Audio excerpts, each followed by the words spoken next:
Hi everybody. Today I'm filming myself, but I wanted to share with you the story of Saki. And this is Saki. He is a really big horse. He's 18 hands, and he is a, see if I can sit here while he's eating hay.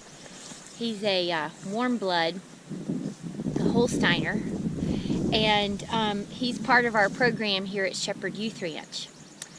And the reason why I wanted to share his story, one, we have such great stories of all the horses in our program here at the ranch. They each have a very unique history and a big purpose for why they're here. And also because I thought his story had a lot to do with how much God loves us and how we can love other people. So here goes. Here's his story. Saki was, well, I'll go back to the very beginning. I first saw Saki, gosh, I think it's been maybe, oh, I know how long it's been. It's been 14 years ago. I actually saw him before I started the program. I went to a Pirelli Natural Horsemanship tour stop. They used to travel across the country and stop at venues in different states. And gosh, I think there were probably 1,000+ people at venues back then. This was in 2004. Hello, I'm talking about you.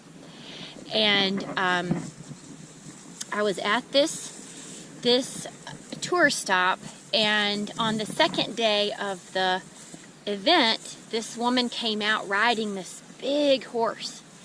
And I didn't have a horse yet, and like I said, I hadn't started Shepherd Youth Ranch yet. And I saw that horse and I said, one day I want a horse like that. And I just loved him because he was so big and kind of regal, and for whatever reason I thought he looked very willing and kind. So that was kind of the end of that thought. And shortly after going to the tour stop, I started Shepherd Youth Ranch, and I purchased my first horse to be a part of the ranch and also to help me grow in my horsemanship. And that's a horse that we still have to this day, and I'll try to tell his story one day for you guys as well. So that's how the youth ranch got started, and shortly after that horse, our program grew and we had several children and we needed more horses, so I got another horse. And that was a wild Mustang. Not Sozo, of course, but another one. And then shortly after that, we started rescuing some horses as our program grew. So it was about, I want to say 3 or 4 years after that tour stop where I saw that really large horse and said, one day I want a horse like that, that I started receiving some emails about a horse needing a home. And I deleted them because at that point I had too many horses. Our program had too many horses. Okay, he's leaving. That's okay. He might be back. So I just deleted those emails. Well, another 6 months went by and I kept getting the same email. So finally one day I looked at it because I'd never read it. And I realized as I was reading it that the horse that needed a home, that needed placement, was the horse that I saw at the tour stop 4 years before. And so I inquired about it. And at the time, the person in charge of placing the horse was the husband who had part ownership of the horse, and one of my mentors. Oh, we have another horse. Hello, we'll tell your story another day. She's a new horse in our program. So I thought, well, okay, I know my mentor, she's in charge of placing this horse, so let me call her and find out what's going on. So I called her. Her name is Nita Jo, and I inquired about the horse, and I said, do you think he would be a good fit for our program and also for me? And she said, absolutely, I think he would be wonderful. Now, the catch was, he was expensive.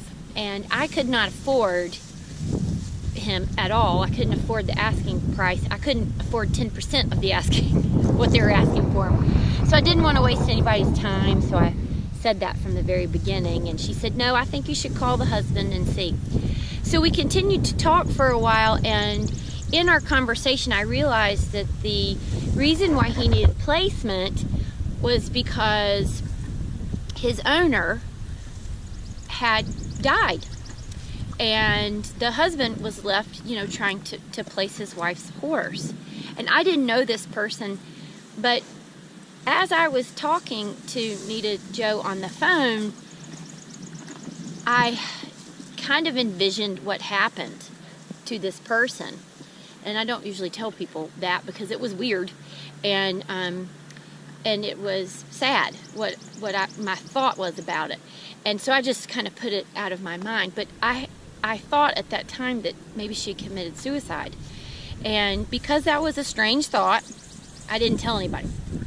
So when I called the husband and he kind of interviewed me on the phone, he said, yes, I'd like for you to come up and visit the horse and me. And they lived in Virginia, I live in North Carolina, so that's why I said up. And what I didn't realize at the time was several people had called to inquire about this horse, and he didn't ask them to come. I was the only one that he asked to come see the horse. And I explained to him our therapeutic program that we had available to children, and this horse would be a part of that, as well as my personal horse. And so I went and visited him and this horse. Now, you guys, this horse is Saki, if you haven't already figured that out. So when I got there, I think it was about a 4-hour drive, or maybe 3-hour drive, I can't remember. I got there early in the morning so I'd have ample time with the horse, and the first thing I did was go out and get Saki and put the halter on him and started leading him through his pasture. Well, that lasted about 30 seconds, and he decided he was having none of that, and he crooked his head sideways and got that rope wrapped around so that I didn't have a grip anymore, and off he went. He ran off, I don't know, 50 yards from me. Okay, that might be too much. Okay, so off he went, and I took it personally, I won't lie. I thought, well, he doesn't really want to be with me, so this is not a good start. Meanwhile, I could see the husband sitting on the porch watching what was going on. And I thought, oh boy, he's not gonna let me take this horse home because the horse doesn't want to be with me. So I went and tried again. Same thing happened. He turned his head and off he went. Another 50 yards running away from me. Then I heard the husband kind of chuckle on the porch, and I thought, maybe this is a bad habit that this horse has. Maybe I shouldn't take it personally. So what I decided to do was just ignore the horse, and I played with all the other horses in the pasture. I did that for about an hour, and finally, after that, Saki sort of shimmied his way up to me and put his nose on me and smelled me, and he made the decision to interact with me. And at that point, I put the halter and lead rope on him, and I took him into the arena and played with him a little bit. And what I noticed was that he was depressed. And I had never seen a depressed horse before. We have rescued horses from abuse and neglect, and even those horses didn't seem depressed. This horse seemed depressed. And I couldn't put my finger on it, but I knew something was wrong. And so I had spent probably 6-7 hours there that day and interacting with all the horses. Finally, I got back with the husband and said, I really like him. We seem to get along really well. I know he ran away from me twice in the beginning. I'm not sure what that was about, but now he's connected to me. And one of the things that happened was not only did the Saki get connected to me, but we were able to go in his 30-acre pasture at liberty with no lead rope and no halter, and he followed me all around the pasture, all around the perimeter of the pasture, and I asked him to do some things like walk sideways and back up, and he did all that at Liberty. So that's what sealed the deal for me. I thought, okay, we're on the same page. So when talking with the husband, I felt comfortable enough to ask him how his wife passed. And as soon as I asked the question, I almost regretted it because I already knew the answer. I realized I already knew the answer, and what he told me was exactly what I thought happened. And she had committed suicide. And we were actually having a conversation in the house, and I could see the room where he said that she did it. And it was a sad moment, but at the same time, I couldn't believe that here was this horse that one day, or that at one point several years ago, I said, one day I want a horse like that. And here we were, and then the horse Saki was getting a human that was very similar to his mom in the sense that she trained kind of the same way I trained, and we did some of the same stuff. So he understood the language, which is his language, which is the way we train. Even though I had never met her, I felt there was some interesting connection there, that God really had his hand. Well, really, the connection was God had his hand in this plan. And it was really more than I could have imagined would have ever happened. I could have never put that together. And I thought, this horse, it was confirmed when I talked to the husband that the horse was depressed. The horse had been depressed, and not only that, but had lost 300 pounds. Because his human mom was the only human he had ever known. She had had him from birth, basically, and she was the only one who had ridden him, the only one who had trained him for 9 years. So that's all he knew, and was very bonded and connected with her. And then when she didn't show up one day, and then the next day, and then the next day, and the next day, I'm sure that it affected him. And so the husband confirmed that what I was seeing as depression was in fact that. And that made this whole experience even more important to me, because I realized this horse is going to have a purpose beyond just me and being my personal horse. He's going to have a purpose in these kids' lives that come out to the ranch. I don't know exactly what he's going to do, but he's going to do something. And it's going to be big. Here's another one. Here's another friend. You have a story too. So, kind of fast forward, he became, I was able to purchase him for a nominal fee, not the asking price, and brought him back to the ranch where we were at that time, and he began, I began playing with him and riding him, and he went right into the program immediately. And so what I've seen from Saki in the program, I have to watch this horse and make sure he doesn't step on me. He doesn't know boundaries that well. But what I've seen from this horse, Saki, in the program, is that children and adults who have experienced great grief and loss are attracted to him, and they don't know his story. We don't tell the stories of the horses to our participants or their names. We don't tell the names of the horses or their stories to the participants unless it's relevant to what happened in their session. But I can't tell you how many times, I can't count on two hands anymore how many times people that have had great grief and loss in their life have chosen him. Of all the horses, they've picked him. And what he's done in response has been exactly what they've needed. And oftentimes, he just rests with them. He just has this calming presence, and he might even lay his head on their shoulder or put his nose on their shoulder, or he just moves really slow with them and kind of goes at their pace. It's just so interesting. I have seen at least 2 individuals who have experienced suicide in their family gravitate towards him, choose him. One person was with a group of 5 other people, and the other 5 people wanted to choose a different horse for the activity, and they were unanimous about which horse they wanted.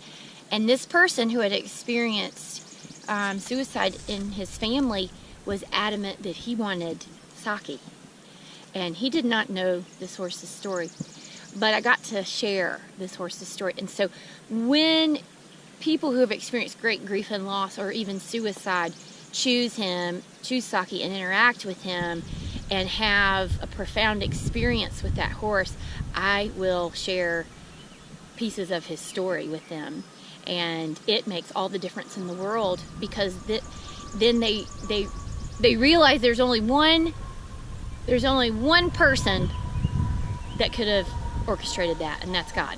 God put that horse with those people. They might have chose that horse, but God really made that decision.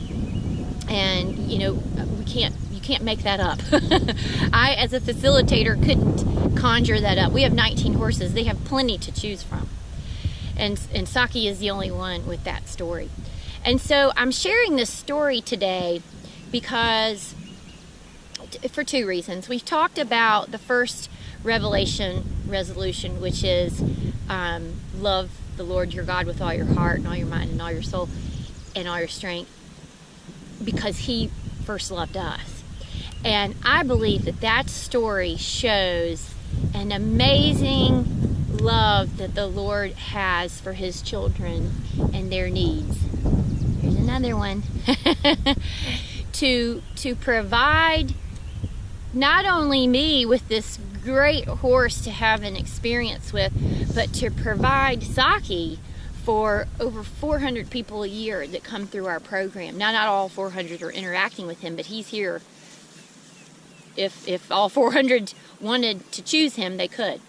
And so God knew that he was going to have a greater impact on the world than being a show horse, or being just ridden for pleasure, or whatever, or just being with me. He's had a great impact on my life, and has been there when I've experienced grief and loss, and God's used him to comfort me, and God has used him to comfort hundreds of others. And so that's just a testimony, I believe, of God's love for us. The other thing, and this has been our series for the past 4 weeks, has to do with loving others. And one of the things that put me in mind of what to take away from the story about loving others is when I first met Saki, he ran away from me twice. He wanted to have nothing to do with me.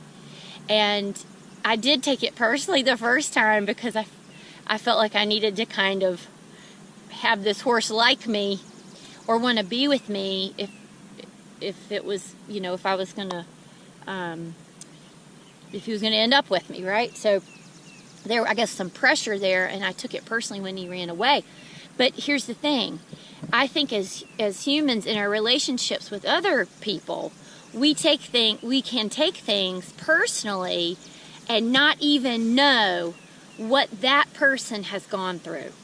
So here was Saki. He's a horse. I know it's not a person, but what he had just gone through was grief and loss. He was a depressed horse, and it affected him physically at one point. And so who was I to him to come out and try to gain his trust? He was working through his own stuff, whatever that was in horse language. And so if I had continued to take that personally, I could have missed out on a great opportunity. And so could our kids in our program. Our program could have missed out. And I think that's a lesson for me to learn when interacting with people and loving others is, when someone offends us, if our enemies offend us or even other Christians offend us, not to take it personally, because we don't always know what they're experiencing in their life and what they're working through and what God is doing in their life, how God is growing them, and we might be part of that growing process. So anyway, it's been a pleasure to share this story with you, and I hope you enjoyed it. And I'd like to continue to share some stories of our horses from the ranch, because God has orchestrated every one of them to be here. In fact, I've said no to almost every one of them. If it was a rescue or if somebody wanted to donate, the first thing I always said was, no, we don't need any more. And then God said, well, now wait a minute. For the ones that we do have, we get a lot of requests now for people that want to donate horses, and we can't take them all. And so I do actually have to say no, but sometimes to horses, but I don't do it anymore without praying about it first. So I kind of learned that God has a purpose, and I don't always know what that is. And before I make a ruling about something, I really need to trust His opinion. So anyway, I just love you guys, and I hope that this story inspires you, and I look forward to seeing you next week. All right, bye.